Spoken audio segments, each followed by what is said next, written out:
بسم اللہ الرحمن الرحیم۔ السلام علیکم ورحمۃ اللہ وبرکاتہ۔ ناظرین اکرام، آپ دیکھ رہے ہیں یوٹیوب چینل عملیات کی دنیا، اور میں ہوں آپ کا روحانی جسمانی معالج حکیم قاری فاروق حیدر۔ ناظرین اکرام، ایک بہترین وظیفہ کے ساتھ آپ کی خدمت میں حاضر ہوا ہوں۔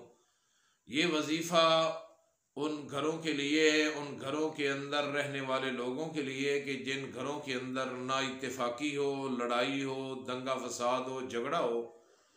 ان گھروں کے لیے یہ وظیفہ ایک سکون کا سبب بنتا ہے، ان گھروں کو امن کا گہوارہ بناتا ہے، جنت کا باغیچہ بنا دیتا ہے۔ تو یہ وظیفہ بھی اللہ تعالیٰ کے صفاتی ناموں کے اوپر ہے۔ اللہ کی صفاتی نام ہے دو، یا حنان یا منان۔ جب ملا کے پڑھنا ہے تو پڑھنا ہے یا حنان و یا منان، یا حنان و یا منان۔ ناظرین اکرام، یہ دو اللہ تعالیٰ کے صفاتی نام ہیں، اور ان کے اندر یہ تاثیر ہے کہ یہ گھروں کے جھگڑوں کو ختم کر کے گھروں کو امن کا گہوارہ بناتے ہیں۔ اور یہ وہ وظیفہ ہے کہ بہت ساری فیملیاں جو تھی جن کے معاملات اتنے بگڑ چکے تھے کہ طلاق تک نوبت آ چکی تھی، اور انہوں نے اس وظیفہ کو پڑھا تو اللہ کریم نے ان کے اندر اتفاق، اتحاد پیدا کر دیا۔ تو اپنے گھروں کے اندر سکون، اطمینان پیدا کرنے کے لیے، لڑائی جھگڑا دنگا فساد ختم کرنے کے لیے ان اللہ تعالیٰ کے دو صفاتی ناموں کا وظیفہ کیجئے گا۔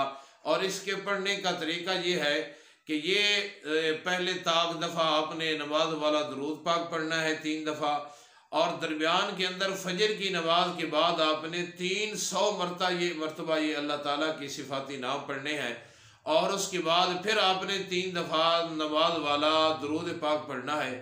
اور اسی طریقہ کے مطابق مغرب کی نماز کے بعد تاک دفعہ درود ابراہیمی، اور درمیان کے اندر یہ 300 دفعہ یا حنان و یا منان، اور پھر آخر کے اندر درود ابراہیمی پڑھنا ہے، اور اللہ سے دعا کرنی ہے اللہ اپنی توفیق اس کی رحمت سے آپ کے گھروں سے جھگڑوں کو ختم کر دیں گے، آپ کے گھروں سے نا اتفاقیوں کو ختم کر دیں گے، آپ کے گھر جو ہے وہ امن اور سکون کا گہوارہ بن سکتے ہیں۔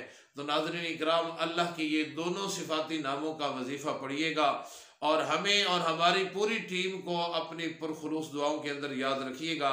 تو اب تک کے لیے اتنا ہے، پھر ملتے ہیں ایک نئی ویڈیو کے اندر نئے نسخہ کے ساتھ۔ اس وقت تک کے لیے اجازت دیجیے۔ آپ کا روحانی جسمانی معالج حکیم قاری فاروق حیدر۔ السلام علیکم ورحمۃ اللہ وبرکاتہ۔